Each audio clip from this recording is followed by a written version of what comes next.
महाराष्ट्र में नए मुख्यमंत्री के नाम पर नवनीत राणा का बड़ा खुलासा।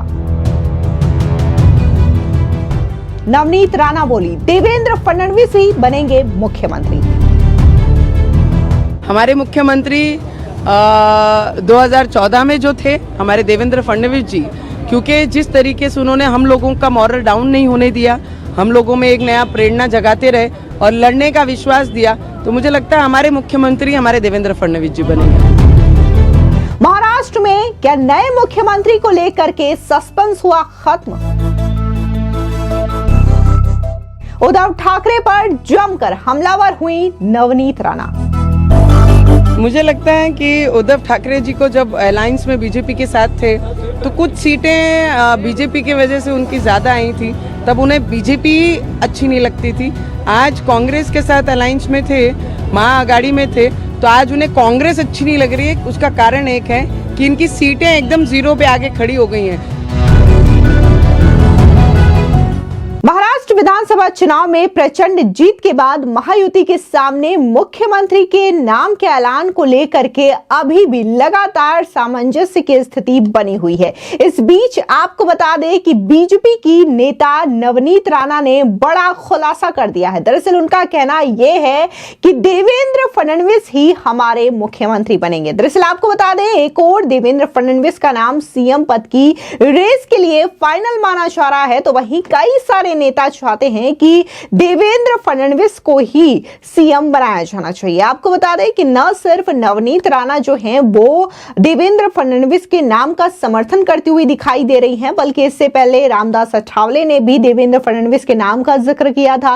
इसके अलावा अब तो एकनाथ शिंदे भी कह चुके हैं कि सीएम बीजेपी डिसाइड कर सकती है और वो उनके इस फैसले को मानेंगे। इसके अलावा अगर बात हम उद्धव ठाकरे की करें, संजय राउत की करें, तो उन्होंने भी बकायदा कह दिया है कि देवेंद्र फडणवीस को ही मुख्यमंत्री होना चाहिए, बीजेपी का ही मुख्यमंत्री बनना चाहिए। अब ऐसे में नवनीत राणा का यह बयान अपने आप में काफी ज्यादा बड़ा और अहम बयान माना जा रहा है और उनके इस बयान के बाद एक बार फिर से राजनीति महाराष्ट्र की तेज हो चुकी है। दरअसल आपको बता दें कि इस मामले को लेकर के बीजेपी नेता और पूर्व सांसद नवनीत राणा का बड़ा बयान सामने आया। उन्होंने कहा कि हमारे मुख्यमंत्री फडणवीस ही बनेंगे, क्योंकि उन्होंने प्रचार के दौरान कभी हमारा मॉरल कम नहीं होने दिया। एनडीए के सहयोगी और केंद्रीय मंत्री रामदास अठावले ने भी मुख्यमंत्री पद के लिए देवेंद्र फडणवीस के नाम का समर्थन किया है। लेकिन उससे पहले आप भी सुन लीजिए कि आखिर बीजेपी के नेता नवनीत राणा ने क्या कुछ देवेंद्र फडणवीस के नाम को लेकर के कहा। हमारे मुख्यमंत्री 2014 में जो थे हमारे देवेंद्र फडणवीस जी, क्योंकि जिस तरीके से उन्होंने हम लोगों का मॉरल डाउन नहीं होने दिया, हम लोगों में एक नया प्रेरणा जगाते रहे और लड़ने का विश्वास दिया, तो मुझे लगता है हमारे मुख्यमंत्री हमारे देवेंद्र फडणवीस जी बनेंगे। इसके अलावा आपको बता दें कि पूर्व सांसद नवनीत राणा जो हैं वो उद्धव ठाकरे पर जोरदार हमला करती हुई भी नजर आई। दरअसल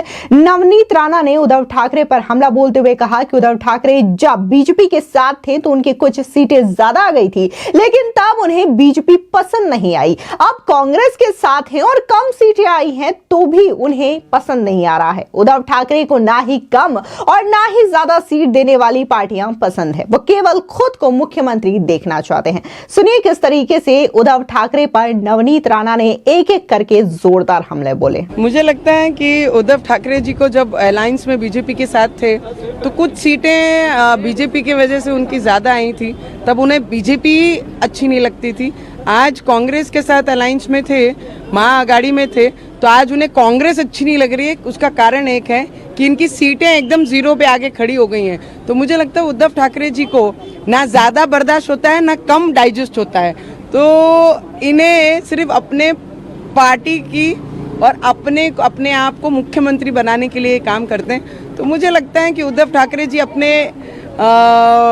घमंड में इतने चूर हैं, ना इन्हें ज़्यादा देने वाली पार्टी भारतीय जनता पार्टी बर्दाश्त हुई, ना इन्हें कम देने वाली पार्टी कांग्रेस ये डाइजेस्ट हो रही है। वहीं आपको बता दें कि जब महाराष्ट्र में बीजेपी के नेतृत्व वाली महायुति की प्रचंड जीत का नतीजा सामने आया, तब भी नवनीत राणा जो हैं वो नजर आई बोलते हुए, और उन्होंने कहा कि ये बीजेपी और प्रधानमंत्री मोदी की मेहनत का फल है कि महाराष्ट्र में महायुति को प्रचंड बहुमत हासिल हुआ, और इसी के साथ ही उन्होंने विपक्ष पर भी जोरदार हमला बोला था। सुनिए, जब बीजेपी की जीत महाराष्ट्र में हुई थी तब नवनीत राणा ने क्या कुछ कहा था। लगता है जब लोकसभा में उनके पक्ष में निकाल लगा था तब लोकशाही ये जिंदा थी, और आज जब लोकशाही, जब लोगों ने बीजेपी के तरफ, महायुति के तरफ जो सपोर्ट दिया, जो मतदान दिया, तो आज लोकशाही नहीं है। मुझे लगता है जोक था, हम सबने हंसना था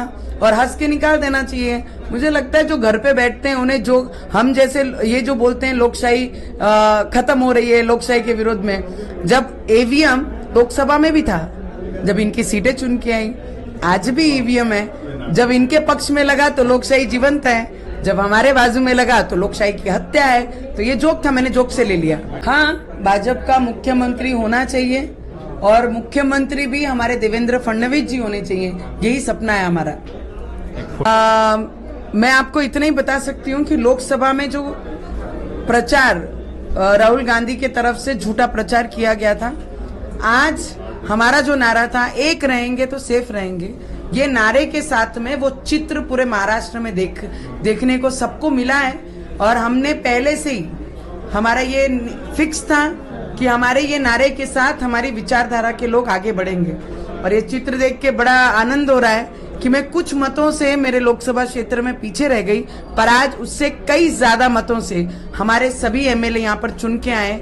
और महाराष्ट्र में जब हम सुबह से लेकर रात तक सिर्फ एक ही टेप देखते थे कि देवेंद्र फडणवीस जी को गालियां देनी, देवेंद्र फडणवीस जी के बारे में गलत बोलना, आज वो अकेले व्यक्ति ने, देवेंद्र फडणवीस जी ने, ये पूरे महाराष्ट्र में सभी जनता को लेके चले, किसानों को लेके चले, लाडली बहनों को लेके चले, युवकों को लेके चले, हर वर्ग को लेके चलने का काम उन्होंने किया है। तो हर वर्ग ने हमारे देवेंद्र फडणवीस जी को आशीर्वाद दिया है, ये हमारे लिए बहुत बड़ी उपलब्धि है। जिले में मुझे लगता है नेता बड़ा छोटा मुझे नहीं पता, पर विचार होने बहुत जरूरी है। हम जिस भी पार्टी के साथ, पक्ष के साथ रहते हैं, वो पक्ष के साथ हमने ईमानदारी रखनी चाहिए।